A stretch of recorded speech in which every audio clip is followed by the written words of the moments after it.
Hello everyone welcome.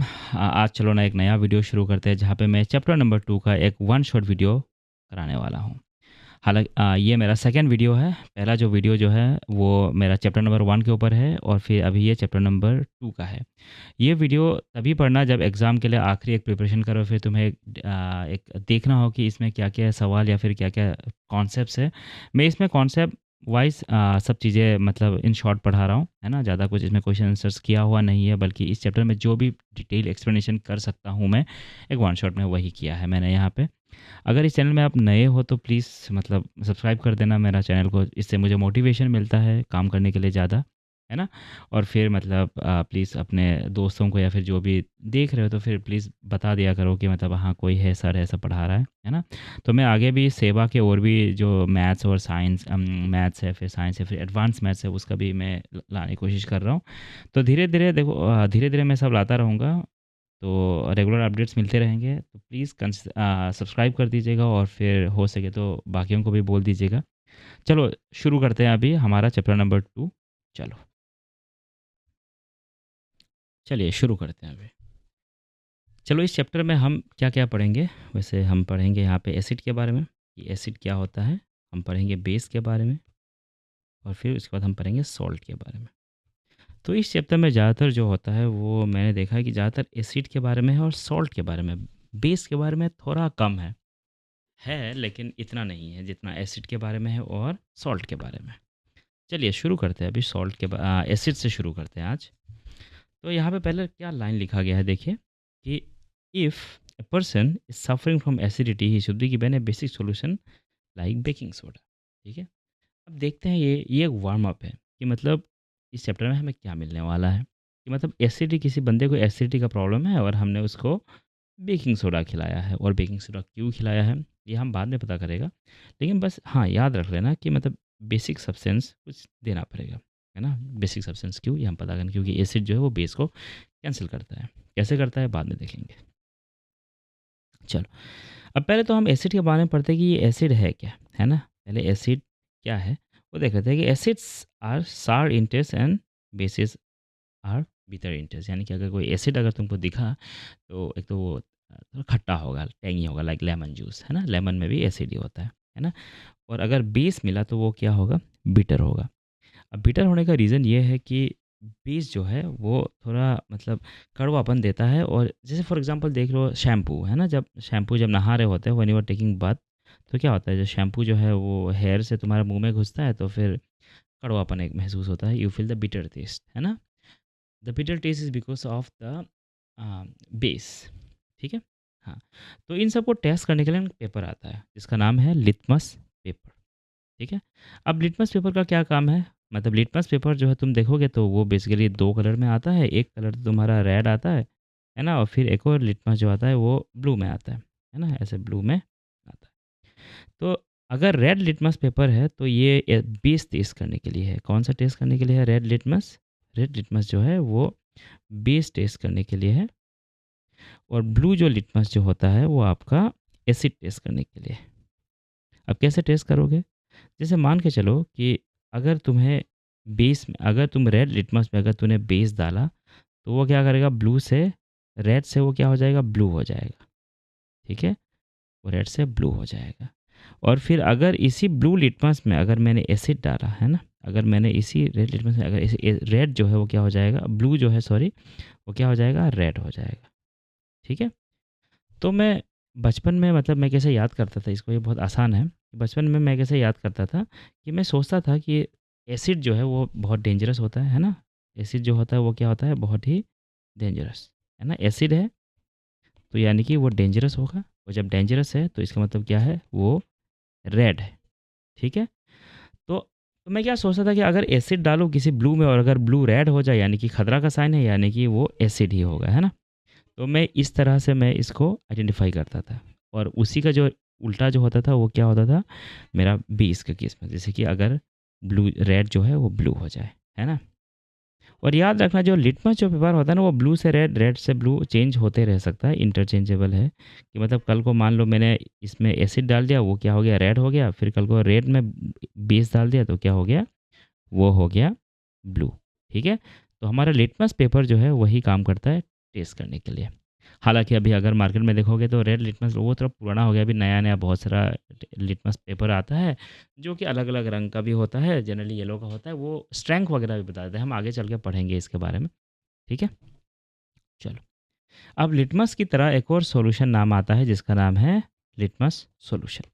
A litmus solution is a purple dye which is extracted from lichen, ठीक है?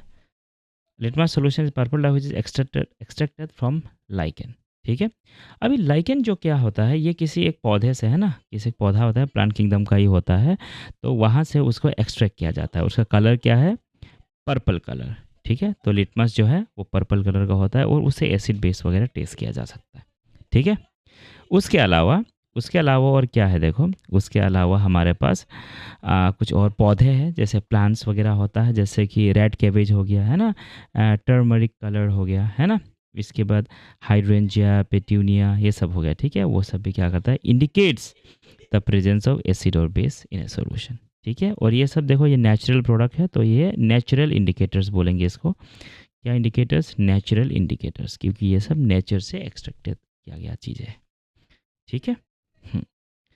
और उसके अलावा कुछ इंडिकेटर्स ऐसा भी है जो कि स्मेल बताता है, जैसे उसको बोलते हैं हमारा ऑल्फैक्टरी इंडिकेटर्स। देखो क्या लिखा गया है यहाँ पे, देखो there are some indicators whose odour changes in acidic और basic medium, this are called olfactory indicators. Example के तौर पे अनियन हो गया और वनीला, क्लोव हो गया, वो सब हो गया, ठीक है। हम्म।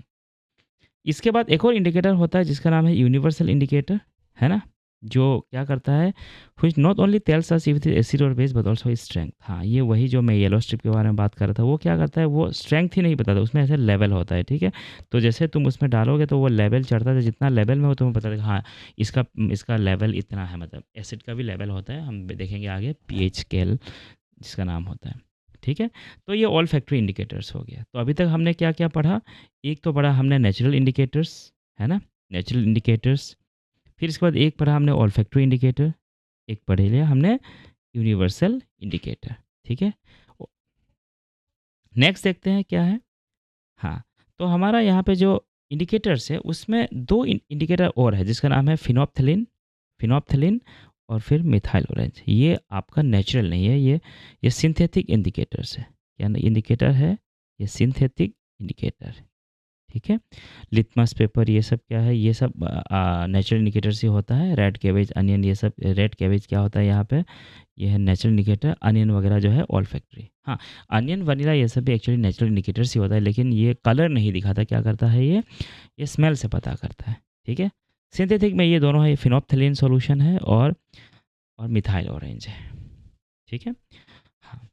हाँ, देखते हैं इसका क्या क्या है। जैसे लिटमस पेपर है, इसका देखो लिटमस पेपर है हमारा यहाँ पे, नॉर्मली क्या था, वो कलर पर्पल का होता है। अगर तुम इसको एसिड में डालोगे तो वो क्या हो जाएगा, रेड हो जाएगा, और बेस में डालोगे तो क्या हो जाएगा, ब्लू हो जाएगा, ठीक है। जो हमारा टर्मरिक पाउडर है वो किस कलर का होता है, येलो कलर का होता है। वो एसिड में उसका कोई काम नहीं है, ठीक है, एसिड में वो कुछ करता नहीं है, ठीक है। लेकिन अगर तुम इसको बेस में डालोगे तो वो क्या हो जाएगा, ब्राउन हो जाता है, ठीक है। हमारा जो फिनोलेप्थेन सोल्यूशन जो है, हमारा फिनोलेप्थेन सोल्यूशन जो है, ये नॉर्मली कोई कलरलेस होता है ना। लेकिन अगर हम इसको एसिड में डालते हैं तो क्या हो जाएगा, वो कुछ चेंज नहीं करता, ठीक है। लेकिन बेस में वो क्या करता है, पिंक हो जाता है, ठीक है। और फिर मिथाइल ऑरेंज की अगर बात करूँ तो वो बहुत ही ब्राइट ऑरेंज कलर का होता है। अगर उसको एसिड में डालोगे तो रेड होगा, है ना, और फिर ऑरेंज से वो क्या हो जाएगा, रेड हो जाएगा, ठीक है। और फिर बेस में वो क्या हो जाएगा, गोल्डन येलो हो जाएगा। एक चीज़ नोटिस करना, ये फिनोलेप्थेन सॉल्यूशन एक ऐसा सॉल्यूशन है जो बेस में इसका कलर थोड़ा पिंक या रेडिश टाइप हो जाता है, ठीक है। वरना इन सब का जो कलर जो है वो जनरली ब्लू ही होता है बेस में, और एसिड में रेड होता है। लेकिन फिनोलेप्थेलिन सॉल्यूशन एकमात्र सॉल्यूशन जो पिंक दे रहा है यहाँ पे, ठीक है। बाकी सब देखना ब्लू ब्लू ऐसे कुछ ब्लू ब्राउन होगा, है ना। अब देखो रेड कैबेज, देखो ये रेड कैबेज थोड़ा पर्पलिश कलर का होता है, बाजार में लोग खरीदते भी है रेड कैबेज, पता नहीं बहुत लोग हैं जो एक्सपेंसिव सब्जियों में डालते हैं, ये है ना, काफ़ी महंगा भी होता है, 100 रुपये करीब का आता है एक छोटा सा, है ना। तो ये जो उसको ना ऐसे उसका जो पत्ते जो है ना उसको निकाल लो, एक डीगर में बॉईल कर लो, फिर पानी जो निकलता है ना, वो अगर तुम एसिड में डालोगे ना तो वो थोड़ा पिंकिश हो जाता है वो कलर, है ना, that indicates the presence of acid. लेकिन अगर बेस में डालोगे तो वही क्या हो जाएगा, वो हो जाएगा तुम्हारा ब्लू, ठीक है। ये तीनों जो है वो तुम्हारा क्या है, ऑल फैक्ट्री इंडिकेटर्स है। और इसमें ऑल्फैक्टरी इंडिकेटर में देखो अनियन है, वनीला है और फिर क्लव है।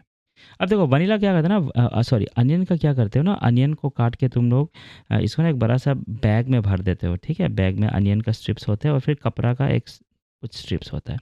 तो 2-3 दिन बाद उसको रख देते हो, फिर उसके बाद क्या होता है कि ये जो अनियन का स्मेल जो है ना, इसमें वो कपड़ा में लग जाता है, फिर वो इतना कुछ खास स्मेल तो अच्छा स्मेल तो नहीं करता। अब उस स्ट्रिप को निकालो, उस पेपर स्ट्रिप्स को निकालो या फिर क्लॉथ स्ट्रिप को निकालो, फिर उसको क्या करो, एसिड में डाल दो, फिर ना वो कुछ नहीं होता, ठीक है। लेकिन वही स्ट्रिप अगर जब तुम बेस में डालोगे ना, फिर उसका वो स्मेल गायब हो जाता है ना। दैट शोज दैट कि वो बेस है, ठीक है। तो देखो ये ना मतलब यहाँ पे देखो फिनोल्फथालीन सॉल्यूशन ये सब ना, देखो एसिड में कुछ चेंज नहीं कर रहा है, ठीक है। एसिड में कुछ चेंज वगैरह नहीं कर रहा है, ये कुछ नहीं कर रहा है, यहाँ से कुछ नहीं कर रहा है। बेसिकली ये क्या हो गया ना, ये एसिड के अगेंस्ट इफेक्टिव नहीं होता। जैसे अगर मान लो पानी भी, अगर तुमने पानी में भी अगर तुमने डाल दिया ना, तो भी ये ट्यूमरिक पाउडर कलर चेंज नहीं करेगा और फिनोल्फथालीन भी नहीं करेगा, है ना। अब नहीं करेगा तो ये मत सोचना कि भाई नहीं कर रहा है तो एसिड ही होगा, है ना। वो हो सकता है कि पानी हो, न्यूट्रल सॉल्यूशन हो, है ना। अगर पानी भी डालोगे ना, तो भी ये सब कुछ नहीं करेगा। तो ना बेसिकली ये यूज़लेस है किसके लिए, अगर वो न्यूट्रल सॉल्यूशन है या तो एसिड है। तो इसलिए टर्मरिक पाउडर जो है वो पानी के लिए भी, पानी और एसिड में वो फ़र्क नहीं कर सकता इन शॉर्ट, ठीक है। अब वनीला जो एसेंस जो है, वो जो वनीला का ऑयल जो होता है, अब ये एसिड में वही कोई इफ़ेक्ट कोई काम नहीं करता, यानी कि पानी में भी कुछ नहीं करने वाला वो। लेकिन बेस में वो क्या करता है, वो स्मेल जो है, वो वनीला का जो एक खुशबू से स्मेल, अच्छा सा स्मेल आता है ना, वो गायब हो जाता है। वो एक्चुअली इसलिए होता है क्योंकि ना वनीला में एक एसिड होता है जिसका नाम होता है वनीली, है ना, वनीली एसिड बोल के होता है। वो जो है वो रिएक्ट कर जाता है बेस के साथ, फिर वो गायब हो जाता है ना। ठीक वही क्लॉव ऑयल के साथ भी वो कोई स्मेल चेंज नहीं होता, लेकिन अगर वो बेस में डालोगे तो उसके अंदर जो यूजिनल होता है वो रिएक्ट कर जाता है बेस के साथ। वो यूजिनल खुद एक वीक एसिड होता है, वो रिएक्ट कर जाता है, फिर वो क्या होता है कि जो रिएक्शन हो जाता है, फिर उसके बाद वो क्लव का जो स्मेल जो होता है ना, वो लॉन्ग जिसको बोलते हैं ना हम लोग, क्लव मतलब वही लॉन्ग, है ना, वो चला जाता है, ठीक है। तो इससे क्या हो जाता है कि मतलब फिर वो स्मेल चला जाता है। हाँ, तो ये कुछ चीज़ें हैं जो हम लोग के बुक में है और शायद हमें याद करना भी चाहिए, है ना, कि किस में क्या चेंज होता है, क्या पता कुछ एक बार का आ भी जाए, है कि नहीं। ठीक है, चलो तो फिर चलो सो फार हमने ये देखा कि एसिड्स के क्या-क्या बिहेवियर्स है, जैसे कैसे टेस्ट करता है वो, कैसा रिज़ल्ट कैसा देता है, किसी के मिलाने पे कैसा दिखता है वो, ये हमने देखा। अब ये देखेंगे कि हम इसको क्या-क्या इसका और केमिकल बिहेवियर्स है। जैसे कि अगर हम ये देखें कि अगर किसी एसिड को अगर तुम मेटल में डाल देते हो, तो वो हमेशा एक गैस देगा, वो जो है हाइड्रोजन गैस। ये सभी क्लास 10 के बच्चों को पता होना ही चाहिए। कि एग्जांपल यहाँ पे है कि Zn plus HCl will give you ZnCl2। ये थोड़ा-सा केमिकल रिएक्शन जो है थोड़ा-सा मैंने एडिट नहीं किया, इसको ऐसा होना चाहिए Zn plus HCl giving you ZnCl2 plus H2। अब बैलेंसिंग का ट्वाइस Zn होगा, फिर ट्वाइस HCl होगा और ट्वाइस ZnCl2 होगा, ठीक है। यहाँ पे देखो ये हाइड्रोजन गैस दिया है और हाइड्रोजन गैस जो है वो एक फ्लेमेबल गैस है। फ्लेमेबल मतलब आग लगता है उसमें। इसलिए यहाँ पे देखना किसी एक फ्लेम के करीब लेके आओगे तो वो पॉपिंग साउंड के साथ उस टेस्ट ट्यूब में जलेगा, ठीक है। जो कि हालांकि एक तरह से कंफर्म भी करता है कि प्रेजेंस ऑफ हाइड्रोजन का ये है। तो हमने क्या सीखा कि किसी एसिड को अगर मेटल में डालते हो तो वो हाइड्रोजन गैस देगा। लेकिन इसमें कुछ एक्सेप्शंस है, जैसे कि अगर एक बेस को भी, अगर एक कुछ कुछ बेसिस होते हैं जिसको भी अगर तुम मेटल में के अंदर डालते हो तो क्या होगा, वो तुम्हारा हाइड्रोजन गैस देगा और साथ में एक सॉल्ट देगा। ये भी ZnCl2 भी एक सॉल्ट ही है। तो ये एक्सेप्शन है, इसको याद करना ज़रूरी है। क्या कि अगर अगर NaOH सोडियम हाइड्रोक्साइड जो कि एक बेस होता है, अगर इसको भी अगर हम किसी मेटल के साथ रिएक्ट कराए तो वो हाइड्रोजन गैस देता है। तो हमारा जनरल फार्मूला क्या है, जनरल फार्मूला ये है कि acid and metal will give you hydrogen gas, but there is an exception. Exception क्या कहता है कि एक बेस भी अगर जिंक में डाले, सॉरी एक मेटल में डाले तो हाइड्रोजन गैस देता है। और कौन सा बेस, NaOH, सारे के सारे बेस नहीं, ठीक है, बस ये वाला बेस, ठीक है। चलो अभी नेक्स्ट देखते हैं कि अगर एसिड को अगर मेटल कार्बोनेट में, ठीक है, अगर एसिड को अगर मेटल कार्बोनेट में डाले तो वो क्या होता है। अगर एसिड को अगर मेटल कार्बोनेट में डाले तो वही सॉल्ट होगा और एक कार्बन डाइऑक्साइड निकलेगा इसके साथ में। तो यहाँ पे हमारा क्या था, सॉल्ट था और हाइड्रोजन था, ठीक है। लेकिन वही कार्बोनेट के साथ करोगे तो सॉल्ट तो आएगा, लेकिन साथ में हाइड्रोजन और फिर कार्बन डाइऑक्साइड। यहाँ पे एरो है, हाँ, ये वाला एरो होना चाहिए यहाँ पे, ये वाला ऐसे एरो होना चाहिए, ठीक है।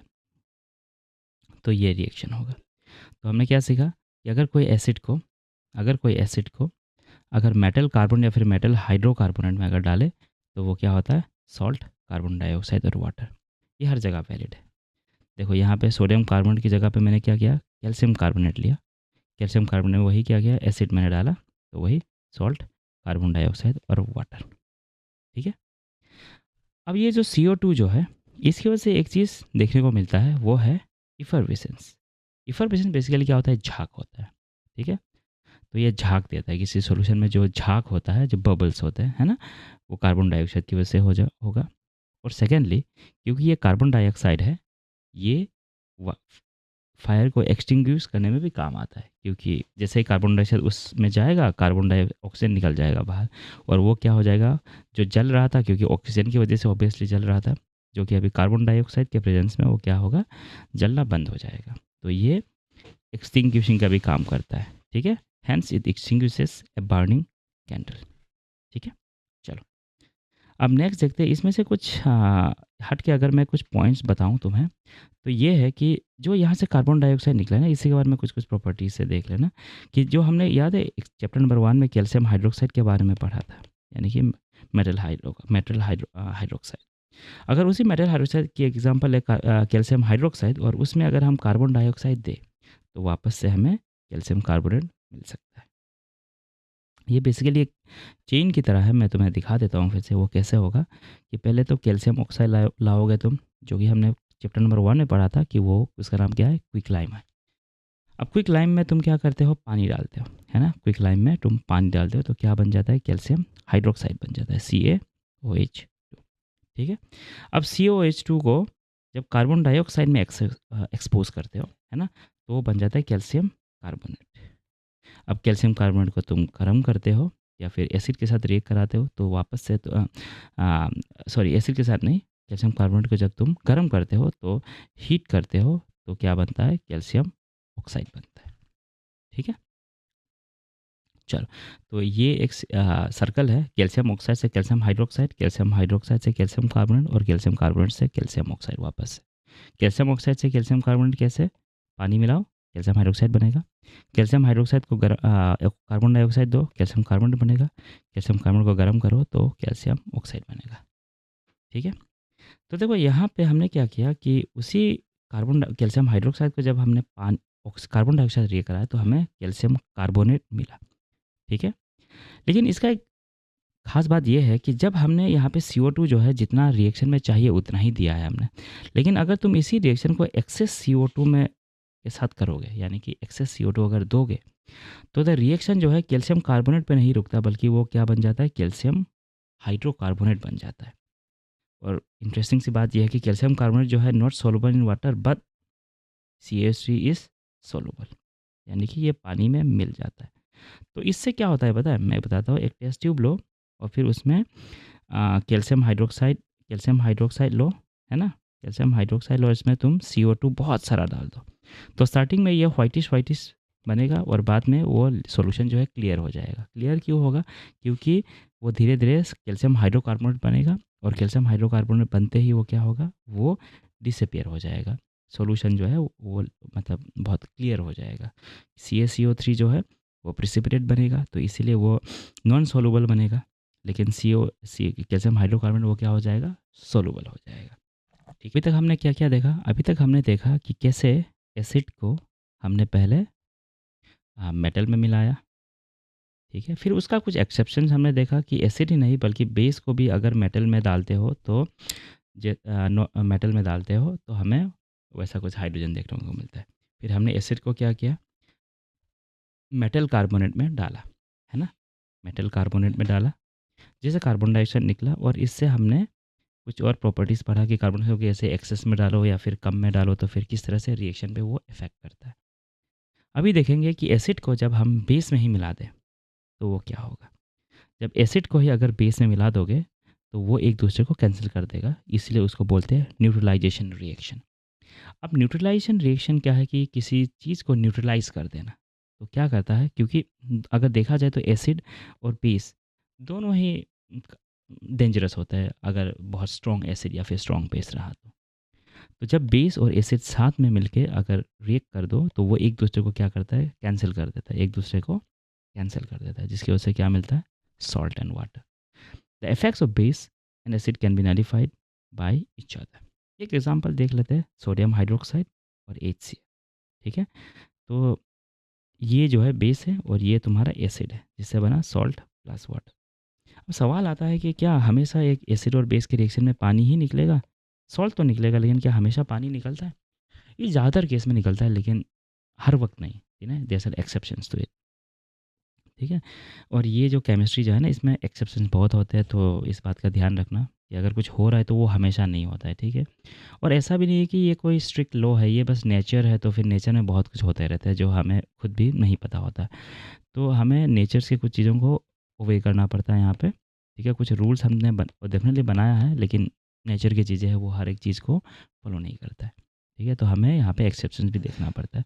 और ऐसा भी नहीं कि वो रूल फॉलो नहीं कर रहा है, बल्कि मतलब कुछ रीज़न्स होते हैं जिसकी वजह से करने का, है ना? तो ऐसा नहीं है ना कि मतलब कोई आदमी अच्छा आदमी है तो वो ज़िंदगी भर वो अच्छा ही होगा, भी बुरा भी तो बन सकता है ना? वही सेम एग्ज़ाम्पल। ठीक है? तो ये एग्ज़ाम्पल है न्यूट्रलाइज़ेशन रिएक्शन का, आगे भी हम देखेंगे और न्यूट्रलाइज़ेशन रिएक्शन। चलो, अगर हमने मेटल एसिड के बारे में, अगर एसिड और बेस के बारे में पढ़ा ही है ऑलरेडी, तो एक चीज़ के बारे में हम पढ़ लेते हैं कि इस बार अगर मैंने एसिड को मेटल के साथ नहीं बल्कि मेटल ऑक्साइड के साथ डाला तो क्या होगा, है ना? तो जब मेटल ऑक्साइड के साथ दोगे तो तुम नोटिस करोगे कि यहाँ पे भी वही सॉल्ट प्लस वाटर मिल रहा है। तो काइंड ऑफ ये कंक्लूड करने को कह सकते हैं कि ये जो मेटल ऑक्साइड है ये कहीं न कहीं हमारा बेस की तरह काम कर रहा है। ठीक है? तो हाँ, याद रखना कि मेटल ऑक्साइड्स, ठीक है? मेटल ऑक्साइड जो है, मेटल ऑक्साइड्स जो है, वो हमेशा क्या है? वो बेस है। वो हमेशा क्या है? बेस है। ठीक है? तो इसीलिए ये रिएक्शन भी सेम ही है न्यूट्रलाइज़ेशन रिएक्शन की तरह कि यहाँ पे देखो ये है एसिड, है ना? ये एसिड है और ये कॉपर ऑक्साइड यानी कि कोई मेटल है और उसी मेटल का ऑक्साइड है ये, और मेटल ऑक्साइड क्या है? ये बेस बना। तो बेसिकली ये रिएक्शन जो है वो एसिड और बेस के बीच में है। तो देखो यहाँ पे क्या निकला? सॉल्ट एक निकला और एक वाटर निकला। इस एग्जांपल का एक्टिविटी नंबर 2.7 में मिलेगा, और ये जो है हमें ये भी बताएगा कि किस तरह से कलर चेंज होता है। अगर कॉपर ऑक्साइड को देखोगे तो कॉपर ऑक्साइड जो है जनरली ब्लैक कलर का होता है, लेकिन जब इसको एसिड के साथ जब रिएक्ट कराओगे तो वो क्या बन जाएगा? ब्लू ग्रीन कलर का बनेगा। तो ऐसे पूछ लेता है कि कॉपर का जो ऑक्साइड है इसको ऐसा कर दिया, है ना, तो कुछ कलर चेंज हो गया, बताओ कौन सा कलर में बन गया। या फिर किसी मेटल का ऑक्साइड है उसको एसीएल के साथ रिएक्ट कराए तो कुछ ब्लू ग्रीन बना, तो बताओ कौन सा ऑक्साइड है, कुछ इस तरह का। ठीक है, तो क्योंकि अगर मेटल ऑक्साइड जो है वो बेस की तरह काम करता है, तो याद रखना ठीक उसका जो काउंटर ऑपोजिट जो है वो क्या है? नॉन मेटल जो होता है। नॉन मेटल के जो ऑक्साइड्स है ना, नॉन मेटल के जो ऑक्साइड्स है वो आपका एसिड की तरह काम करेगा। जैसे फॉर एग्जांपल अगर यहाँ देखोगे, इस वाले एग्जांपल में देखोगे तो देखो ये कैल्शियम हाइड्रोक्साइड, ये तो हमें पता है बेस है, ये हमें पता है बेस है। और एक कार्बन डाइऑक्साइड यहाँ पे क्या किसकी तरह काम कर रहा है? एसिड की तरह काम कर रहा है, तभी यहाँ पे सॉल्ट और यहाँ पे वाटर बन रहा है। ठीक है, तो ये तो बेस है हमें पता है, और ये जो है वो यहाँ पे एसिड की तरह काम कर रहा है। अगर कोई मुझे पूछेगा कि सर कैसे पता कि एसिड है बेस है, अगर किसी एंडिंग के वर्ड में अगर हाइड्रोक्साइड लगा हुआ है ना, हाइड्रोक्साइड लगा हुआ है, तो याद रखना वो क्या है? बेस है। हाइड्रोक्साइड अगर लगा हुआ है वो बेस है। अगर मेटल ऑक्साइड है, मेटल ऑक्साइड है, तो दोनों ही क्या है? बेस है। ठीक है, तो ये एग्जांपल है, इसको याद करना है। चलो चलो अभी आगे ये देखते हैं कि एसिड जो है उसमें वो क्या चीज़ है जिसकी वजह से एसिड अपन एसिड कहलाता है, और फिर बेस जो है बेस कहलाता है ना? हमने कई रिएक्शंस देखे, हमने देखा है कि एसिड क्या कर सकता है ना? जब बेस के साथ रिएक्ट करो या फिर मेटल के साथ रिएक्ट करो, लेकिन ऐसा क्या चीज़ है जो एसिड में जो हमें एसिड बनाता है ना? जो कि एसिड बनाता है। तो देखते हैं यहाँ पे क्या हुआ है कि देखो acid always produces H plus ions in A solution, यानी कि अगर तुम एक एसिड को पानी में मिला दोगे तो हमेशा उस एसिड से H प्लस निकलेगा। जैसे फॉर एग्जांपल हमारे पास HCl एक एसिड है, तो यानी कि इस HCl से H प्लस निकल सकता है। जैसे बाकी H2SO4 है तो यहाँ से भी H+ निकल सकता है। तो सब एसिड में कॉमन चीज़ होता है वो है आपका H+, ठीक है? तो ये एसिड है जो H+ दे सकता है, तो यही रीज़न है कि वो H+ देता है सॉल्यूशन में, है ना? Acid always produces H+ ions in solution whereas base always produces OH- ions in the solution. और यही आयन जब सॉल्यूशन में रहता है तो फिर वो करंट कंडक्ट करता है, क्योंकि चार्ज फॉर्म में है, तो ये सब चार्ज कैरियर्स है तो फिर चार्ज कैरी कर सकता है। उसकी वजह से जो भी सॉल्यूशन होता है वो करंट कंडक्ट कर सकता है। वैसे सवाल आ जाता है कि एक बीकर है, उसमें तुमने शुगर डाल दिया, तो ये क्या शुगर और पानी मिला दिया तो क्या पानी कंडक्ट करेगा? तो आंसर है नहीं, क्योंकि एक प्योर वाटर जो होता है वो कभी भी करंट कंडक्ट नहीं कर सकता, है ना? कभी करंट कंडक्ट नहीं कर सकता। तो हमारे जो पानी है उसमें करंट इसलिए कंडक्ट होता है क्योंकि उसमें कई तरह के डिज़ोल्व मिनरल्स एंड सॉल्ट होते हैं, जिसकी वजह से वो करंट कंडक्ट करता है। लेकिन अगर प्योर वाटर में अगर शुगर मिलाओगे तो कुछ नहीं होने वाला। हाँ, लेकिन अगर प्योर वाटर में जैसे हम डिस्टिल्ड वाटर लेते हैं ना डाइल्यूशन के लिए, मतलब मिक्स करने के लिए, तो डिस्टिल्ड वाटर में अगर तुम एसिड वगैरह डाल दोगे ना तो फिर वो क्या हो जाएगा, वो H+ दे देगा और फिर वही H+ सॉल्यूशन को क्या करेगा, कंडक्टिंग कर देगा, है ना? तो एक एग्जांपल एक्टिविटी नंबर 2.9 देखते हैं। यहाँ पे इस एक्टिविटी 2.9 में एक्चुअली में क्या है कि हमें HCl गैस बनाना सिखा रहा है। तो अगर कोई पूछेगा कि HCl गैस कैसे बनाना है, one of the way is actually NaCl को H2SO4 से रिएक्ट करा दो, है ना? फिर वो फ्यूम्स निकलेगा HCl गैस का, ठीक है? हाँ, इसमें NaHSO4 भी निकलेगा, लेकिन HCl एक प्राइमरी एक चीज़ है जो निकलने वाला है HCl, लेकिन ये HCl जो है वो गैसियस फॉर्म में होगा, है ना? अब इस गैसियस की वजह से क्या प्रॉब्लम होगा तुम देखना। The reaction HCl gas which will not show any acidic property, यानी कि ये HCl गैस जो है ना कोई एसिडिक प्रॉपर्टी नहीं दिखाने वाला। मैं इसका रीज़न बताता हूँ क्यों। क्योंकि HCl जो है जब वो गैसियस फॉर्म में होता है तो वो ऐसे HCl ही रहता है, वो एक HCl ही रहता है ना? तो जब तुम लिटमस टेस्ट वगैरह करोगे तो उसमें कोई रंग-वंग नहीं बदलने वाला। रीज़न बहुत सिंपल है, क्योंकि जो एसिडिक प्रॉपर्टी जो होता है किसी भी एसिड का, वो उसका H+ की वजह से होता है। इ ठीक है? तो जब किसी ड्राई चीज़ में जब पूरा गैसियस फॉर्म में वो ड्राई रहता है, उसमें कोई पानी नहीं होता है, तो वो क्या होता है कि वो पानी वो H+ नहीं दे पाता है, जिसकी वजह से तुम्हारा कोई भी वो एसिडिक प्रॉपर्टी नहीं दिखाने वाला है। ठीक है? तो यहाँ पे कुछ चीज़ें देखो, क्योंकि अब देखो प्रॉब्लम ये है कि क्योंकि इसको पानी एक्चुअली में क्यों चाहिए होता है, क्योंकि एक तो H+ जो है ना, जैसे H+ जो है वो कभी भी बहुत ही अनस्टेबल होता है, तो इसको ये अकेला एग्जिस्ट नहीं कर सकता। तो इसीलिए जब भी अगर एसिड में अगर तुम पानी मिलाओगे ना, तो वो H+ जो है ना वो पानी ढूँढेगा, वो वाटर के मॉलिक्यूल्स ढूँढेंगे, है ना? और उसके पास जाके थोड़ा चिपक जाएगा, और चिपकने का रीज़न ये है कि वाटर के पास थोड़ा बहुत एक पोलर चार्ज वगैरह होता है, जो कि हम आगे क्लास 11-12 में पढ़ेंगे। तो इसकी वजह से क्या होता है कि जब H+ जो है वो जाके किसी वाटर मॉलिक्यूल को ढूँढता है H2O, तो जाके चिपक जाता है, जिसकी वजह से ये H3O प्लस बनता है। अब H3O प्लस का ये मतलब नहीं कि H जो है 3 हाइड्रोजन चला गया, बल्कि H प्लस जो होता है वो H2O पर चिपका हुआ रहता है ना? अब यही रीज़न है कि H3O जो है ये इसी की वजह से हमारा जो एसिडिक प्रॉपर्टी जो भी लिटमस टेस्ट वगैरह में जो होता है, वो इसी की वजह से होता है। और आगे देखो, यहाँ पे बोला भी गया है कि hydrogen ion cannot exist alone but they exist after combining with water molecules. Thus hydrogen ion must be written as H, या तो H+ के साथ एक्वस लिख दो। एक्वस का मतलब ये हुआ कि ये H+ पानी के साथ है या फिर कोई सॉल्वेंट के साथ है, या तो इसको हाइड्रोनियम आयन इसकी तरह लिख दिया, है ना? तो H+ H3O+, ठीक है? हाँ। अभी एक और चीज़ बताता हूँ जो है, हम जब एसिड जो है, जब अगर वो गैसियस फॉर्म में है तो वो कोई एसिड नहीं दिखाएगा, लेकिन जो हमारे लेबोरेटरी में है, मान लो कोई कंसनट्रेटेड एसिड वगैरह तुम लाया, तो वो तो एक्चुअली पानी के फॉर्म में ही होता है, वाटरी फॉर्म में होता है। वो इसलिए होता है कि उसमें थोड़ा बहुत पानी मिलाया जाता है। अब देखो कितना मिलाना है वो हम देखेंगे। देखो अगर पानी उसमें कम मिलाया है ना, अगर उसमें पानी नहीं ही रहेगा तो वो HCl एसिड नहीं बन पाएगा, और अगर उसमें तुमने बहुत सारा पानी मिला दिया तो भी क्या हो जाएगा, वो डाइल्यूट हो जाएगा, बल्कि उसका पावर कम हो जाएगा। ठीक है? तो इसी टॉपिक को आगे कंटिन्यू करते हुए हम ये देखते हैं कि डाइल्यूशन क्या प्रोसेस है ना? The process of dissolving an acid और a base in a water is highly exothermic one, है ना? बहुत एक्सोथर्मिक है, यानी कि अगर तुम एसिड को अगर वाटर में डिसॉल्व करोगे तो एक्सोथर्मिक रिएक्शन होता है। तो इसीलिए care must be taken while mixing concentrate nitric acid और सल्फ्यूरिक एसिड वाटर।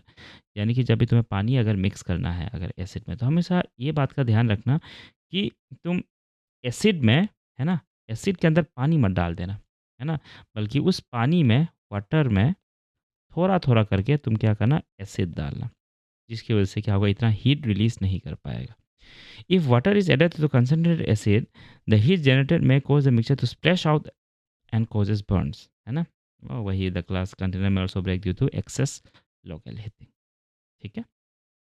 चलो, मिक्सिंग एन एसिड और base with water results in a decrease in the concentration of ions H3O plus per unit volume. Such a process is called dilution and the acid or the base is said to be diluted. यानी कि dilution करने का मतलब ये है कि acid का strength को कमा देना, कैसे, थोड़ा सा पानी और मिला के, है ना। अब तुम कहोगे कि मतलब सर पानी तो मिलाना ही पड़ेगा HCl को अपना, या फिर किसी भी एसिड को अपना एसिडिक स्ट्रेंथ दिखाने के लिए। हाँ, ये बात सही है कि एसिडिक स्ट्रेंथ दिखाने के लिए हमें HCl में पानी मिलाना पड़ता है थोड़ा सा, लेकिन वो ऐसा नहीं कि बहुत ज़्यादा अमाउंट में, ठीक है, एक अमाउंट तक वो सही रहेगा। फिर उसके बाद क्या होगा, जैसे ही हमें HCl एक्चुअल में कितना देना होता है, जितने में ये सारा का सारा, सपोज़ मान लो तुमने 100 HCl के मॉलिक्यूल्स लिए, तो इतना ही पानी डालो कि वो सारे के सारे 100 HCl के मॉलिक्यूल्स H+ और Cl- में टूट जाए, उतना ही डालना है। उसके बियॉन्ड डालोगे तो वो धीरे-धीरे क्या हो जाएगा, धीरे-धीरे डाइल्यूट हो जाएगा, है ना, धीरे-धीरे डाइल्यूट हो जाएगा। डाइल्यूशन क्यों होगा, क्योंकि देखो, मान लो पहले 1 लीटर में मान लो 100 H+ मॉलिक्यूल्स है ना? अभी मान लो तुमने 1 और लीटर पानी डाल दिया, अब पूरे 2 लीटर में क्या हो गया, अभी 2 लीटर में 100 H+ है, 100 H+ मॉलिक्यूल्स है। इसका मतलब ये हुआ कि पर लीटर, यानी कि 1-1 लीटर में हमारे पास अभी बस 50 H+ मॉलिक्यूल्स है, जो कि ज़ाहिर-सी बात है, क्योंकि अभी H+ कम है तो उसका एसिडिक स्ट्रेंथ कम हो जाएगा। तो डाइल्यूशन कितना करना है कि मतलब वो पूरा एसिडिक हो, कि जितने में पूरा का पूरा जो भी एसिड ले रहे हो, फॉर एग्जांपल HCl, जितने में पूरा का पूरा 100 अगर ले रहा है, तो 100 का 100 टूट जाए, 100 टूट के 100 H+ दे दे। बियॉन्ड, उसके बियॉन्ड अगर तुम और पानी मिलाते जाओगे तो उसका स्ट्रेंथ धीरे-धीरे कम ही होना है। बस उस बात का ध्यान रखना।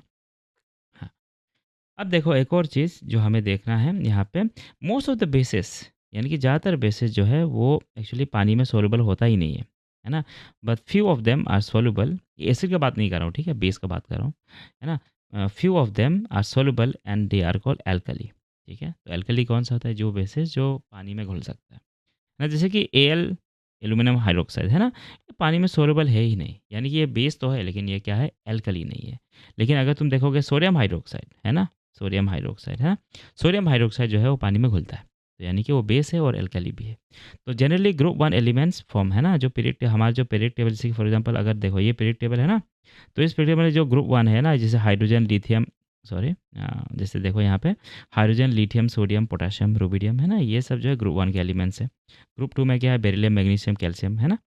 तो इन सब का जो ग्रुप 1 का जो एलिमेंट्स है, ग्रुप 1 के जो एलिमेंट्स है वो सॉल्युबल है, और ग्रुप 2 में कुछ सॉल्युबल्स है, कुछ सॉल्युबल्स नहीं है, ठीक है? चलो यही फंडा है इसका, आगे चल के और कुछ देखेंगे हम। चलो एक और बात ये है कि अगर मान लो कि एसिड है तो फिर वो हमेशा H+ देना चाहिए। ये हमेशा एक्चुअली ज़रूरी नहीं है कि जो सोर्स है, जैसे कि HCl है, मतलब जो भी है वहीं से H+ निकले, है ना? जैसे कि फॉर एग्जांपल मैंने बोला था कि CO2 जो नॉन मेटालिक ऑक्साइड है, ये सब भी क्या करता है, एसिडिक प्रॉपर्टी शो करता है। अब बात ये है कि जब CO2 जब तुम पानी में मिला दोगे, है ना? फिर पानी में मिलते ही वो क्या होगा, वो पानी के साथ रिएक्ट करता है थोड़ा-सा। हल्का सा रिएक्ट करता है, फिर वो क्या करता है, वो कार्बोनिक एसिड बना लेता है। वो कार्बोनिक एसिड एक्चुअली क्या करता है, H+ देता है। तो बेसिकली उसका H+ एक्चुअली पानी से ही आया हुआ रहता है, ठीक है? तो ज़रूरी नहीं, हर चीज़ नहीं है कि मतलब अगर कोई एसिड है तो फिर उसके पास ही H+ हो, है ना? एक्चुअली ये आगे चल के जब वो अर्हेनियस प्रिंसिपल और फिर ब्रोंसेल-लेवरी प्रिंसिपल पढ़ोगे ना, तो वहाँ पता चलेगा, है ना? चलो आगे चलते हैं। अ चलो एक और चीज़ हम देखते हैं आज अभी, पीएच स्केल। अब पीएच स्केल क्या होता है दरअसल, पीएच स्केल जो है वो एक मेज़रमेंट करने के लिए है कि एसिड का स्ट्रेंथ जो है, एसिड का पावर जो है कितना है। जैसे कि हम मास किससे मेज़र करते हैं, किलोग्राम से मेज़र कर लेते हैं ना, स्पीड किससे कर लेते हैं, मीटर पर सेकंड से कर लेते हैं, है ना? इसी तरह से एसिड को हम कर लेते हैं पीएच स्केल से, ठीक है? तो इस पीएच का मतलब है, पी का मतलब है मतलब पोटेंस, और एच का मतलब है हाइड्रोजन, है ना? Potence hydrogen basically. तो जो इसका जो पीएच स्केल जो है, इसका मेज़रमेंट शुरू होता है 0 से और 14 तक चलता है। ठीक है, तो कुछ इस तरह से वो स्ट्रिप होता है कि एक लंबा सा स्ट्रिप की तरह से मान लो, है ना। फिर इसके बाद वहाँ से मेजरमेंट होता है 1 से लेकर, है ना, यहाँ पे 1 से लेकर वो मेजरमेंट होता है 14 तक। फिर कहीं ना कहीं बीच में होता है 7, है ना, जो कि हम कहते हैं न्यूट्रल, जो कि हम कहेंगे न्यूट्रल। और anything less than 7 will be acid, है ना, acid. Anything more than 7 will be base. ठीक है, anything more than that will be base. अब देखो यहाँ पे, अब इस मिडल वाले चीज़ से, मिडल से जितना तुम दूर जाओगे, है ना, 1 की तरफ, है ना, उतना ही उसका एसिडिक स्ट्रेंथ बढ़ेगा। और इसी तरह से जितना 7 से राइट की ओर जितना जाओगे उतना ही बेसिक होगा। जैसे अगर मान लो किसी 2 चीज़, है ना, किसी 2 चीज़ का मान लो ऐसे एक 2 सामान है, एक का पीएच 8 है और एक का 9 है। तो देखो 9 वाला जो है वो 7 से ज़्यादा दूर है ना, तो 9 ज़्यादा क्या होगा, बेसिक होगा। लेकिन अगर मान लो वही चीज़ एक और इधर एक पीएच है, मान लो 6 है, और एक का मान लो पीएच जो है वो 3 है। तो एक का 3 है और एक का 6 है, तो देखो 7 से ये ज़्यादा दूर गया है, 3 दूर है ना, तो वो उस केस में क्या होगा, जो छोटा वाला जो है वो ज़्यादा एसिडिक कहलाएगा। ठीक है, और वही चीज़ बेस में है जो बड़ा वाला। ठीक है, तो इसके बाद क्या थोड़ा उल्टा होता है। तो दैट जो टेक अवे जो है वो बीच में से जाना है। ठीक है, बीच में जितना दूर जा रहे हो ना, उतना ही एसिडिक स्ट्रेंथ क्या होगा, बढ़ेगा। अब देखो जितना ज़्यादा एसिडिक स्ट्रेंथ बढ़ता है उतना ही ज़्यादा वो क्या करता है, सॉल्यूशन में H+ आयन्स देता है ना। तो मतलब इसका भी है कि मतलब कितना एसिड जो है वो कितना पानी में डिसोसिएट कर रहा है। आगे चल के क्लास 11-12 में मिलेगा तुमको डिसोसिएशन कांस्टेंट कि कितना ज़्यादा वो ब्रेक हो रहा है। जितना ज़्यादा ब्रेक होगा उतना ही ज़्यादा H+ देगा, है ना। तो स्ट्रॉन्गर देखो यहाँ पे है कि stronger the acid more amount of H+ ion in the solution and stronger the base more amount of OH- in the solution. ठीक है, so we take the same amount of hydrochloric acid the hydrochloric acid will have more amount of H+ ions in it. हाँ, तो अगर देखो, अगर देखोगे कि क्योंकि हमें पता है कि हाइड्रोक्लोरिक एक्चुअली हाइड्रोक्लोरिक एसिड है और एसिडिक एसिड है, कौन ज़्यादा स्ट्रॉन्ग एसिड है, ऑब्वियसली हाइड्रोक्लोरिक एसिड। यानी कि सेम अमाउंट में अगर हाइड्रोक्लोरिक एसिड और सेम अमाउंट में अगर एसिडिक एसिड लोगे, सेम अमाउंट में एसिडिक एसिड और सेम अमाउंट में हाइड्रोक्लोरिक एसिड लोगे, तो पता चलेगा कि जो हाइड्रोक्लोरिक एसिड क्योंकि ज़्यादा स्ट्रॉन्ग है, ये ज़्यादा H+ सॉल्यूशन में दे रहा है। मतलब मान लो अगर 100 लिया, तो ऐसे मान के चलो 100 लिया तो 98 H+ मिल जाएगा। यहाँ से मान लो 50 या 40 ऐसा कुछ मिलेगा, कम मिलेगा। चलो, तो अब ये हो गया हमारा पीएच का। अभी देखते हैं कि हमारा बॉडी पार्ट्स में इन पीएच का क्या खेल होता है। यहाँ पे कुछ फैक्ट्स है, वो फैक्ट्स याद करने से हो जाएगा। तो हमारा जो मतलब बॉडी जो है वो पीएच 7 से लेकर 7.8 के बीच में काम करता है। यानी कि हमारा बॉडी जो है स्लाइटली बेसिक को प्रेफर करता है ना। तो मतलब देखो, अगर हम नींबू वींबू खा लेते हैं ना, तो हमारा ऐसा नहीं कि हमारा बॉडी का एसिडिटी बदल जाए। फिर तुम अगर मान लो कल को तुमने बहुत सारा बेसिक खा लिया है ना, तो ऐसा नहीं है कि तुम्हारा बॉडी बहुत ज़्यादा बेसिक हो जाएगा, क्योंकि जो ब्लड जो होता है ना, वो एक तरह से क्या करता है, एक बफर सॉल्यूशन की तरह काम करता है। बफर सॉल्यूशन है क्या, वो एक ऐसा सॉल्यूशन होता है जो मतलब हाँ, अपना अपना पीएच इतना जल्दी चेंज नहीं करता। ये आगे चल के पड़ेगा, लेकिन बस मैं बता रहा हूँ कि मतलब ब्लड जो है वो एक ऐसा सॉल्यूशन है कि अपना पीएच उतना जल्दी चेंज करने नहीं देता है। तो अगर तुम एसिड वैसिड भी खा लिया ना, तो ऐसा डरो मत कि मतलब अरे सर मेरा बॉडी में बहुत ज़्यादा एसिड हो गया क्या। नहीं नहीं, ऐसा नहीं होता है भाई। तो लिविंग ऑर्गेनिज्म जो है वो उसी रेंज के अंदर सर्वाइव कर सकता है ना। तो और ऊपर से हमारा जो पानी जो है ना, हम बोलते हैं ना, बचपन में पढ़ा था ना, एसिड रेन। अब जब भाई पानी में क्या होता है ना कि मतलब ऐसा केमिकल उड़ जाता है ना, जैसे सल्फर ट्राइऑक्साइड, ये सब क्या करता है, पानी में मिक्स हो जाता है ना। जैसे याद है मैंने कहा था कि वाटर जो है ना, कार्बन डाइऑक्साइड जो है, ये क्या है, ये ये नॉन मेटेलिक ऑक्साइड है ना, ये CO2 जो नॉन, ये पानी में मिलकर एसिड बन जाता है ना। ठीक उसी तरह से SO2 जो है वो भी नॉन मेटेलिक ऑक्साइड है, ये भी पानी में मिलकर क्या होता है, एसिड बन जाता है ना। और वही जब गिरता है ना बारिश में, तो उसको बोलते हैं एसिड रेन, है ना। तो जब किसी भी बारिश में जो पानी जो है अगर 5.6 से कम हो जाए तो उसको एसिड रेन कहेंगे। ठीक है, और वही एसिड रेन जब पानी नदी वदी में जाता है ना, फिर वो क्या होता है, नदी का पानी को भी बहुत ज़्यादा एसिडिक कर देता है। और जब नदी में बहुत ज़्यादा एसिडिक पानी रहता है ना, फिर क्या होता है कि उसमें ऑक्सीजन कम हो जाता है। जैसे कि मान लो एक नदी है, उसमें बहुत सारा एसिड है, तो उसमें क्या होगा कि ऑक्सीजन का जो मॉलिक्यूल जो अंडर ट्रैप्ड होगा ना, वो कम हो जाएगा। अब जिस उससे क्या होगा कि एनिमल वगैरह सांस नहीं ले पाएगा, है ना, क्योंकि ऑब्वियसली मछली वगैरह जो एक्वेटिक एनिमल्स हैं या प्लांट्स हैं, वो पानी में जो गया हुआ ऑक्सीजन है उसी को सांस लेते हैं, है ना। अब जब क्योंकि बहुत ज़्यादा एसिडिक हो जाता है, तो भाई ऑक्सीजन जो है वो अंदर नहीं रह पाता, वो सब निकल जाता है, और जिससे क्या होता है, पौधे वौधे मरने लग जाते हैं, है ना। और उसी तरह से मतलब देखो डिफरेंट प्लांट्स विल, ये प्लांट्स नहीं है, प्लांट्स है। ठीक है, पौधे जो है ये plants will need different pH, है ना। तो तुमने देखा होगा कहीं-कहीं पे तुम बहुत ज़्यादा गोबर डाल देते हो ना, फिर वो पौधा मर जाता है। या फिर कभी-कभी बहुत कम पौधा दोगे तो भी पानी मर जाता है। कभी बहुत ज़्यादा पानी दे दो, है ना, पानी दे दो, कम दे दो, है ना, तो डिपेंड करता है। तो उसी तरह से पौधा भी ना ऐसा नहीं है कि हर वक़्त ना उसको एसिडिक, कुछ पौधों को चाहिए होता है एसिडिक एनवायरनमेंट, कुछ पौधों को चाहिए होता है बेसिक एनवायरनमेंट। अब तुम उस हिसाब से अगर तुम मेंटेन नहीं करोगे तो वो पौधा मरेगा, है ना। तो हर जगह पे एक ही चीज़ नहीं करना होता है। तो बहुत ज़्यादा गोबर डाल दोगे तो भी वो मर जाएगा वो, है ना। तो तो बात ये है कि सब कुछ है ना एक रिसर्च और स्टडी के बाद ही मतलब पौधा-वौधा अगर लगा रहे हो तो भाई मतलब देखो कि पीएच किस में ग्रो कर रहा है ना। तुमने देखा कि भाई वहाँ पे अंगूर अच्छा उग रहा है तो ज़रूरी नहीं है कि वहाँ पे एप्पल भी अच्छा उगे, है ना। और ज़रूरी नहीं है कि एप्पल अच्छा से उगे तो भाई वहाँ पे बनाना अच्छे से उगे, है ना। तो हर किसी का अपना-अपना सोल होता है, अपना-अपना पीएच होता है मिट्टी वगैरह। चलो, तो ये हमारा पेट जो है, हमारा पेट में भी क्या होता है बहुत सारा एकदम कंसंट्रेटेड हाइड्रोक्लोरिक एसिड प्रोड्यूस होता है ना? जिससे क्या होता है वो खाना जो है वो डाइजेस्ट करने में मदद करता है। अब देखो क्योंकि हमारे पेट में क्या होता है ना, हमारे पेट में जो जो ये ऐसा होता है ना, हमारा पेट ऐसा कुछ ऐसा ऐसा होता है ना हमारा पेट, है ना? सॉरी ऐसा नहीं है, मतलब हमारा पेट जो है कुछ इस तरह से एक छोटा-सा पाइप होता है, फिर ऐसे बड़ा करके ऐसा होता है ना। अब इसके जो क्या है कि इसके जो लेयर्स है ना, इसमें क्या होता है ना मेम्ब्रेन होता है, मुकस मेम्ब्रेन, है ना? अब वो मुकस मेम्ब्रेन क्या करता है कि मतलब मुकस जैसा प्रोड्यूस कर लेता है। अब इसके अंदर भाई एसिड होता है, धराधर एसिड होता है। अब वो एसिड ना हमारे पेट को नहीं क्रॉस कर पाता क्योंकि ये जो मेम्ब्रेन है ना, ये जो हमारा मुकस का जो मेम्ब्रेन है, अब मुकस क्या है जो हमारे नाक से जो निकलता है उसको भी तो मुकस कहते हैं ना, वो समथिंग कुछ जेली-जेली जो सर्दी वगैरह होने से भी निकलता है, वो सब होता है। तो अब ये मुकस मेम्ब्रेन क्या करता है, एसिड जो है ये मुकस मेम्ब्रेन को खाता है ना? लेकिन तब तक वो पेट तक नहीं पहुँच पाता और मुकस मेम्ब्रेन बहुत सारा प्रोड्यूस होते रहता है, तो जिसकी वजह से एसिड जो है वो सीधा पेट को नहीं खा लेता। लेकिन अगर तुम हमेशा भूखा-वूखा रहोगे है ना, तो क्या होता है एसिडिटी हो जाता है ना, पेट में प्रॉब्लम हो जाता है, वो इसी वजह से होता है, इसलिए खाना खाया करो, है ना? तो देखो अब क्या होता है एसिडिटी वगैरह हो जाता है, फिर क्या हम लोग क्या करते हैं बेस खा लेते हैं ना, बेस खा लेते हैं। बेस यूज़ करने से क्या होगा कि उसी एसिड को न्यूट्रलाइज़ कर देगा। हमने अभी थोड़ी देर पहले पढ़ा था एसिड प्लस बेस क्या होता है, एसिड प्लस बेस को क्या होता है न्यूट्रलाइजेशन रिएक्शन करता कहता है ना? तो मतलब देखो magnesium hydroxide milk of magnesium है ना, तो वो सब यूज़ होता है ना? कोई भी बेस खा लो, है ना? ऐसा नहीं कि ज़हरीला वाला बेस खा लो फिर तो ख़त्म।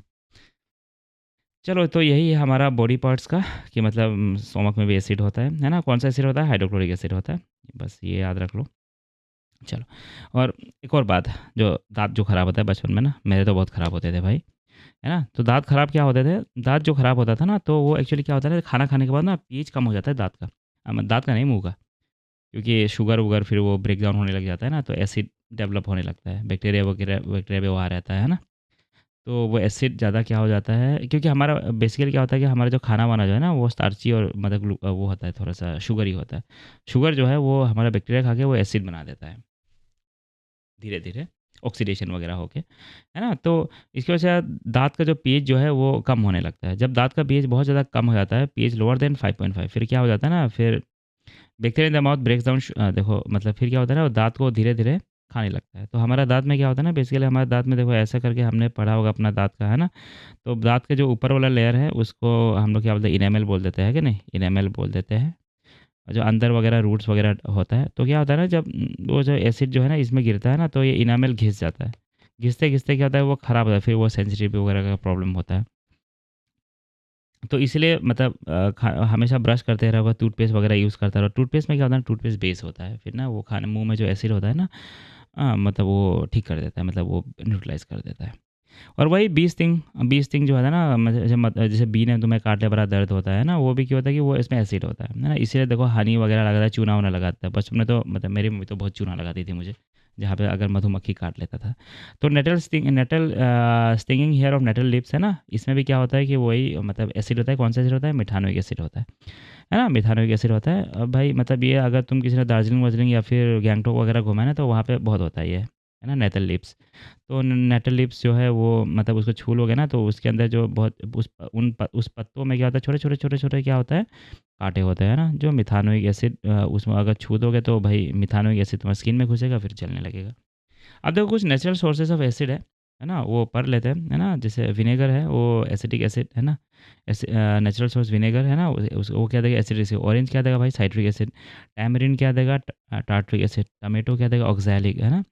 इसके बाद सार मिल्क क्या देगा? लैक्टिक, है ना? Lemon citric. फिर एन सिंग मिथानो नेत्र सिंह भी मिथानो। अच्छा ये बताओ मिथानो इसे इसका दूसरा नाम एक और है फॉर्मिक एसिड बोल के, है ना? तो दोनों भाई एक ही नाम है, अगर कंफ्यूज मत हो जाना, ठीक है?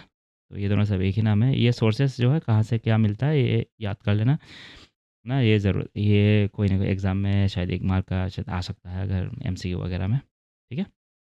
चलो, अभी देखते हैं सॉल्ट के बारे में भी देखते हैं, है ना? हमने अभी देखा था न्यूट्रलाइजेशन रिएक्शन में सॉल्ट प्रोड्यूस होता है कि नहीं? तो मतलब वो वन ऑफ द वे है ना? One of the way to derive salt from neutralization reaction of acid and base, है ना? Salt can be acid, base और न्यूट्रल डिपेंडिंग ऑन सोर्स। देखो, अब देखो जिस न्यूट्रलाइजेशन रिएक्शन से देखो एसिड और बेस न्यूट्रलाइज करके जो सॉल्ट बना है, उसी से डिसाइड होगा कि जो हमारा जो आउटकमिंग सॉल्ट है ना, वो भाई किस तरह का होगा। अगर देखो, अगर अगर एसिड भी अगर स्ट्रॉन्ग है और बेस भी अगर स्ट्रॉन्ग है तो भाई वो न्यूट्रल कर देगा और सॉल्ट जो है वो न्यूट्रल सॉल्ट होगा। और उसी तरह से अगर एसिड भी वीक है भाई, बेस भी वीक है, तो क्या होगा? वो न्यूट्रल ही आएगा। लेकिन अगर एसिड ज़्यादा स्ट्रॉन्ग हुआ और बेस वीक वीक हुआ, है ना? तो हमारे एसिड में क्योंकि ज़्यादा H प्लस है और बेस में कम OH माइनस है ना, तो H प्लस और OH माइनस एक दूसरे को इतना सारा कैंसिल करके H2O नहीं बना पाएगा, ठीक है? तो ज़्यादा एच प्लस रह जाएगा क्योंकि हमारा एसिड जो है वो स्ट्रॉन्ग है, तो हमारा सॉल्ट भी क्या होगा उस हिसाब से एसिडिक होगा। और अगर बेस अगर ज़्यादा स्ट्रॉन्ग हुआ यानी कि ज़्यादा ओ एच माइनस होगा in comparison to H plus, है ना, तो हमारा जो सॉल्ट है वो भी क्या होगा? बेसिक सॉल्ट होगा, है ना? अब देखते हैं क्या लिखा है यहाँ पे, salt having the same cation and ion belongs to the same family. यानी कि अगर मान लो ऐसे मान लो अगर कोई एक सॉल्ट है वहाँ से NaL निकला और दूसरा सॉल्ट है उसमें से भी Na निकला, तो भाई हम कहेंगे वो दोनों सॉल्ट क्या है? सेम फैमिली का है। जैसे कि फॉर एग्जांपल यहाँ पे एग्जांपल दिया गया है कि देखो NaCl से क्या निकला? Na निकला और फिर Cl माइनस निकला, और Na2SO4 से भी क्या निकला? Na प्लस निकला और SO4 2 माइनस निकला। अब देखो यहाँ पे Na प्लस तो कॉमन है ना, तो जब Na प्लस दोनों को मैं, तो मैं कहूँगा ये सोडियम फैमिली से बिलोंग करता है।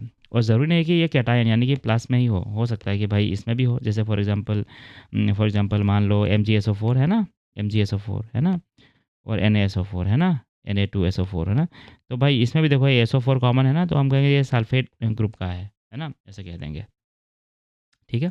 चलो, तो अभी सॉल्ट में हम जो सबसे इम्पोर्टेंट चीज़ जो पढ़ेंगे वो है एक तो NaCl जिससे बहुत कुछ बनने वाला है। चलो देखते हैं। तो उसका फर्स्ट प्रोसेस क्या है? क्लोर एल्काली प्रोसेस, है ना? इससे जो बनने वाला है क्लोर एल्काली, सोडियम का मदद से, सोडियम क्लोराइड नमक से जो हम जो खाते हैं ना, NaCl, है ना? वो आपका क्या है? Na प्लस और Cl माइनस। और ये हम जो घर में जो नमक खाता है ये वही सॉल्ट है, तो इससे बहुत काम है। देखो, अभी क्लोर एल्काली प्रोसेस बोल के एक प्रोसेस होता है जिसमें मतलब करंट जो है पास कराता है। कहाँ से पास कराता है? Aqueous solution of sodium chloride, यानी कि NaCl को पानी में मिला दो, है ना, जैसे नमक वाला पानी है ना, NaCl और वाटर, है ना, नमक वाला पानी, है ना। अब इसको एक बड़ा सा कंटेनर में रखोगे, फिर उसमें करंट जो है प्लस माइनस करके पास कराओगे तुम, है ना, ऐसे करके बीकर में, ऐसे मान लो एक तरफ प्लस है और एक तरफ क्या है? माइनस है, और ये कहीं कोई बैटरी से कनेक्टेड होगा, है ना, कोई बैटरी से कनेक्टेड होगा, ऐसे करके ऐसे और फिर यहाँ पे NaCl का क्या होगा? सॉल्यूशन होगा। अब इस रिएक्शन में क्या होगा? देखो, इस रिएक्शन में क्या होगा कि हमारे पास एक तो सोडियम हाइड्रोक्साइड देगा, सोडियम हाइड्रोक्साइड, और फिर एक क्लोरीन गैस और हाइड्रोजन गैस, ठीक है? इसमें कुछ चीज़ें याद रखो बस यहाँ पे। देखो पानी में जो H2O जो है ना वो H प्लस बन जाता है। तो यानी कि H प्लस कहाँ जाएगा? H प्लस जाएगा तुम्हारा इसमें नेगेटिव रोड में, है ना? क्योंकि हमने अच्छा ये चलो मैं एक बार फिर से समझाता हूँ। तो एक रोड होगा, है कि नहीं? हमारे पास एक कंटेनर होगा, जिसके अंदर एक पॉजिटिव रॉड होगा जिसमें पॉजिटिव, पॉजिटिव, पॉजिटिव, है ना? फिर एक में होगा क्या? नेगेटिव रॉड होगा, है ना? Minus, minus, minus, minus, minus. तो इसको कनेक्ट करेंगे ऐसे कुछ बैटरी से, है ना? तो बैटरी का प्लस यहाँ पे, तो यहाँ पे क्या होगा? NaCl होगा और H2O होगा, है ना? अब देखो NaCl जो है, ये याद रखना, NaCl जो है पानी में होते ही Na प्लस और Cl माइनस में ब्रेक होता है ना? और H2O जो है वो भी ऐसे एक्चुअली ब्रेक करता है, OH माइनस और H प्लस ऐसे करके ब्रेक करता है। अब देखो, क्योंकि Cl माइनस है तो ऑब्वियस सी बात है, अगर नेगेटिव चार्ज है वो पॉजिटिव टर्मिनल की तरफ जाएगा, है कि नहीं?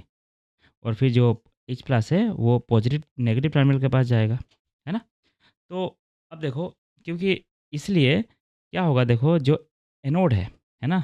क्लोरीन जो है वो एनोड से निकलेगा। देखो, पॉजिटिव रोड को बोलते हैं एनोड, है ना? और नेगेटिव रोड को बोलते हैं कैथोड,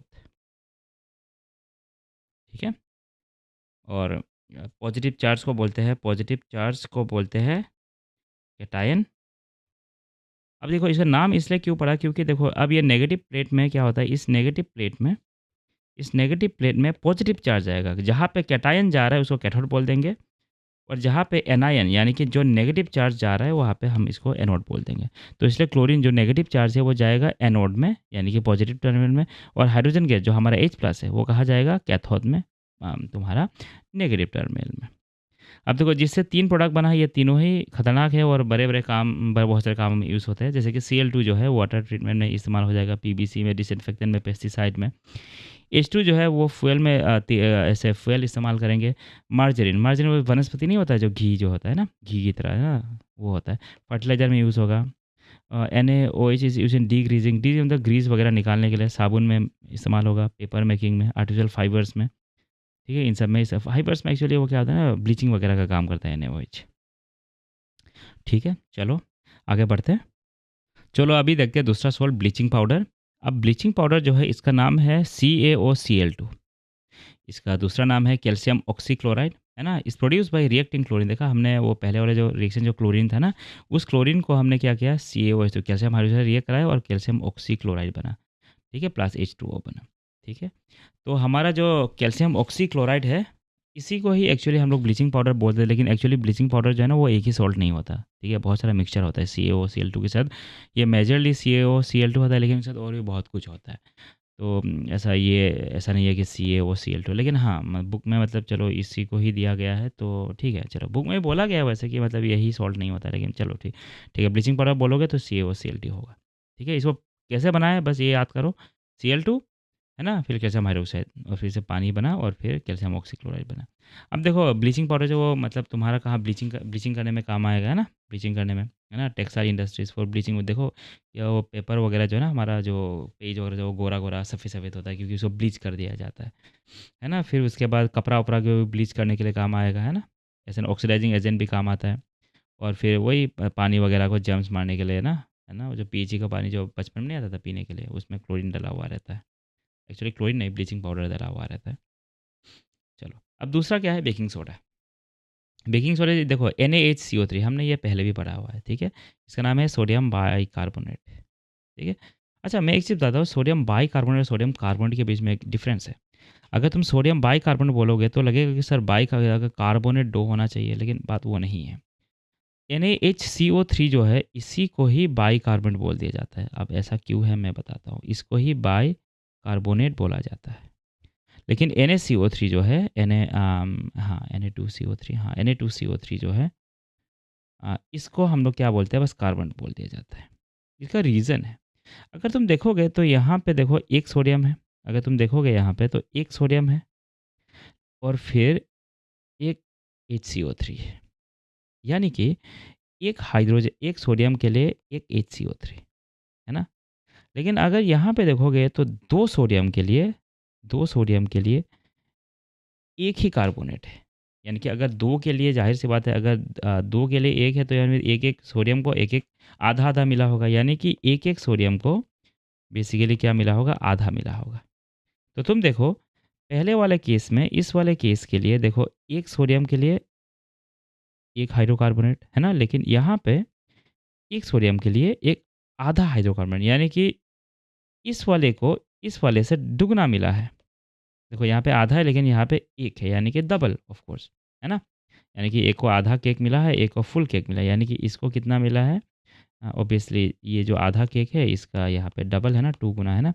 तो इसीलिए इसको पहले वाले को इस वाले से, है ना, सॉरी बहुत सारा ये लाइन हो गया है, तो मैं इसको थोड़ा मिटा देता हूँ, है ना। तो बेसिकली इस वाले हाइड्रोजन को इस वाले सोडियम को इस वाले सोडियम से दुगना मिला है, क्या मिला है, कार्बोनेट दुगना मिला है। तो इसलिए हम NaHCO3 को बाइकार्बोनेट बोलते हैं। ये बोलने के लिए भाई सोडियम को डबल मिला है, किससे मिला है, Na2CO3 के कंपैरिजन में, ठीक है। तो यही चक्कर है, इसका नाम जो है मतलब यहाँ पे देखो सोडियम बाइकार्बोनेट बोला गया है, लेकिन आजकल जो साइंटिफिक जो IUPAC जो नेम जो होता है ना, इसको सोडियम हाइड्रोजन कार्बोनेट ही बोला करो। ये सब इस्तेमाल मत किया करो, ये कन्फ्यूजन पैदा कर देता है इतना, ठीक है। तो बेकिंग सोडा क्या है, बेकिंग सोडा हमारा NaHCO3 है, ठीक है, जिसको बनाया गया है NaCl, सोडियम क्लोराइड, पानी, ये तो ब्राइन सॉल्यूशन है ना। NaCl और H2O को क्या बोलते हैं? ब्राइन बोलते हैं। अगर कोई पूछेगा कि ब्राइन क्या होता है, तो भाई NaCl और H2O का मिक्सचर को, नमक पानी को ब्राइन बोलते हैं, है ना।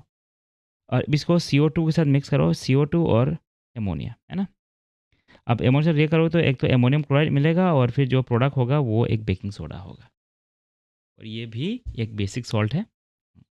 अब देखो बेकिंग सोडा को जब तुम खाली पीली गर्म करोगे ना, तो उसमें से एक कंपाउंड मिलेगा सोडियम कार्बोनेट, यानी कि सोडियम बाई कार्बोनेट को, यानी कि सोडियम हाइड्रोजन कार्बोनेट को जब गर्म करोगे तो सोडियम कार्बोनेट मिलेगा और साथ में कार्बन डाइऑक्साइड मिलेगा, है ना। अब देखो बेकिंग सोडा है ये तो, है ना, बेकिंग हमारा बेकिंग सोडा है ये तो। अब बेकिंग सोडा से क्या होता है कि बेकिंग पाउडर बनता है। अब बेकिंग पाउडर जो है वो कैसे बनता है मैं बताता हूँ। बेकिंग पाउडर जो है, अगर तुम बेकिंग सोडा में, है ना, एसिड मिक्स कर दोगे, कोई सा भी एसिड, है ना, ऐसा नहीं कि खतरनाक एसिड मिला दिया, HCl मिला दिया, नहीं ऐसा नहीं। मतलब एक खाने लायक एसिड जो है, जैसे टार्टरिक एसिड हो गया, है ना, वैसा कुछ एसिड हो गया, उसको मिला दो, है ना, बेकिंग सोडा में, तो वो बन गया बेकिंग पाउडर। सो मतलब so baking powder is just baking soda who carries its own acid to the party. हाँ मतलब ये ऐसे ही मैंने डाल दिया था कि अगर कुछ नहीं है, बेकिंग पाउडर जो है वो जो हम किचन में जो इस्तेमाल करते हैं वो कुछ नहीं, वो बेकिंग सोडा ही है, लेकिन उसमें ना थोड़ा-सा एसिड मिलाया जाता है ना। और जब उस एसिड को जब हम बेकिंग पाउडर लाते हैं ना, उसमें एसिड का पाउडर भी होता है, दोनों को मिक्स कर दो, फिर दोनों रिएक्ट कर जाता है। जैसे ही रिएक्ट करता है, देखो H+ फ्रॉम एसिड, कोई भी जिसमें से एसिड होगा, है ना। अब देखो वहाँ से H+ निकलेगा, क्योंकि एसिड है भाई, H+ निकलेगा, वो रिएक्ट करेगा और कार्बन डाइऑक्साइड देगा। और कि सोडियम सॉल्ट, क्योंकि देखो यहाँ से सोडियम है ना, फिर इस एसिड से कोई एक सब मान लो HCl है ना, HCl है, तो H+ और Cl- देगा, है ना, तो NaCl बन जाएगा यहाँ पे, सोडियम सॉल्ट जो भी है ना। लेकिन हमारे यहाँ पे टेक अवे क्या है कि अगर बेकिंग सोडा को एसिड के साथ मिला दो और फिर उसको गर्म कर दो, है ना, फिर हीट खाने में पकता है ना, फिर वो कार्बन डाइऑक्साइड देता है, और इसी की वजह से क्या होता है कि वो पानी पूरी तरह फूलता है ना। तो याद रखना बेकिंग सोडा नहीं है वो बेकिंग पाउडर है, ठीक है। बेकिंग पाउडर में थोड़ा अलग है, बेकिंग सोडा में बेकिंग पाउडर मिलाओगे ना, तब जाके वो क्या होता है कि वो हमारा पानी पूरी वगैरह फुलाता है, बेकिंग सोडा नहीं करता, ठीक है। और बेकिंग सोडा एक तो ना इतना खाने में इतना टेस्टी भी नहीं होता, तो इसलिए उसको थोड़ा सा उसको फ्लेवर वगैरह दे दो, और थोड़ा वीक होता है baking soda, baking powder in comparison to baking soda, ठीक है। तो वही H+ ये कहाँ से आया, क्योंकि हमने एसिड मिलाया था ना, अब एसिड से भाई H+ देगा, है ना, और बाकी कुछ और भी देगा, वो हमें उसका काम का मतलब नहीं है, वो बन जाएगा, सॉल्ट बन जाएगा, उससे मतलब नहीं है कि हमारा ये मतलब है कि भाई CO2 दे रहा है, ठीक है। तो देखो यहाँ पे एक्चुअली बेकिंग पाउडर को ही अगर बेकिंग सोडा को ही गर्म करोगे तो भी देगा ये, है ना, तो भी कार्बन डाइऑक्साइड दे रहा है, लेकिन ये तो खाने में ना ये टेस्टी नहीं होता है, ठीक है। ये बहुत ज़्यादा स्ट्रॉन्ग और अजीब सा तुमको लगेगा, फिर बिटरी बिटरी टेस्ट आएगा। चलो ठीक है, अब आगे एक और सॉल्ट देखते हैं जो कि है हमारा वॉशिंग सोडा। अब देखो वॉशिंग सोडा क्या है, वॉशिंग सोडा जो है Na2CO3 है, यानी कि सोडियम कार्बोनेट है। तो हमने आगे पढ़ा था बेकिंग सोडा, है ना, यहाँ पे बेकिंग सोडा को गरम कर दिया तो एक और प्रोडक्ट मिला जो कि है वॉशिंग सोडा। अब इस वॉशिंग सोडा के बारे में हम पढ़ते हैं।